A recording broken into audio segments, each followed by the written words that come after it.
కొన్ని సెకండ్లల్లా ఇన్ని బుగ్గలు ఊది రికార్డు కొట్టిండు అని అనంగా మస్తు విన్నాం.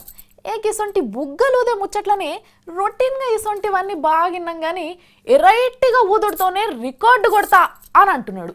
ఇంతకీ ఏం ఊతాడు, ఏం కథ అని అంటే డౌట్లన్నీ క్లియర్ చేసుకోనికి చూడాలి. మన ఇంట్లో ఏదైనా చిన్న పుట్టినరోజు దావత్ చేసుకుంటే ఆ బుగ్గలు ఊది కడతాం కదా, ఆ బుగ్గలు ఊదాలంటే ఎంత తగ్లీవ్ అవుతుంది. ఒకరు 2-3 బుగ్గలు ఊదే వరకల్లా దవడలన్నీ నొప్పి పెడతాయి. కానీ మహబూబ్ నగర్ జిల్లాలో ఈ పోరని చూసిండ్రా, చూడు ఏం చేస్తున్నాడో. అమ్మ కొడుక, లారీ టైర్లలో గాలి నింపుతున్నాడు. మళ్ళా నోటితోని ఊది కాదు, ముక్కుతోని గాలి ఊదుకుంటా టీపులు నింపుతున్నాడు. ముక్కుతోని ఎంత గాలి వెళ్తుంది అనుకుంటా మొత్తానికి టైర్లలో గాలి నింపుతున్నాడు.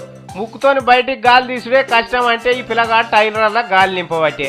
అది కూడా 1 టైరా 2 టైర్రా, 4 టైర్లు ఒకటేసారి. ఇక చూడ వీటి మీద మనుషులను కూడా ఎక్కి నిలబడమన్నాడు. గమ్మత్తున్నది కదా పోరని కథ. ముందుగాల వీళ్ళ ఇంట్లో ఈ టీప్ టైలర్ని చూసి ఈత కొట్టేందుకు తెచ్చుకున్నాడో ఏమో అనుకున్నారట. కానీ ఇట్లా ముక్కుతోని గాలి నింపేందుకు అని తెలియదట.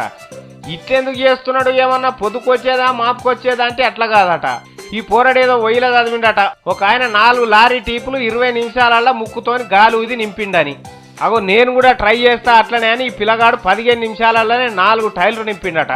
పోరానికి పొద్దటి సంది ఇదేనా ఇంకేమన్నా చేస్తాడంటే చదువే ఇంట్లో కుమారిపానే ఇంకో దిక్కు గాలి కొట్టుడు. ఇక ఇట్లా ఎందుకు చేస్తున్నావు తమ్మి అని అడిగితే, లిమ్కా బుక్ రికార్డులో నా పేరు అందులో జమ కావాలని చెప్పేసి నేను చేయడం జరిగింది. విన్నారు కదా, లిమ్కా రికార్డు పుస్తకంలో పేరు ఎక్కాలని చేస్తున్నాడట. శబాస్ తమ్మి, నీ ఆశయం బిరాన్ని నెరవేరుతుంది. పోరని ముక్కులో మరి గంత గాలి ఎక్కడదని మీకు ఇంకా పరిశాన్ అనిపిస్తున్నది కదా. రోజు పొద్దుగాల యోగాసనాలు చేస్తాడట, అందుకనే గాలి ఎక్కువ వెళ్తుందట ముక్కులకెళ్ళి.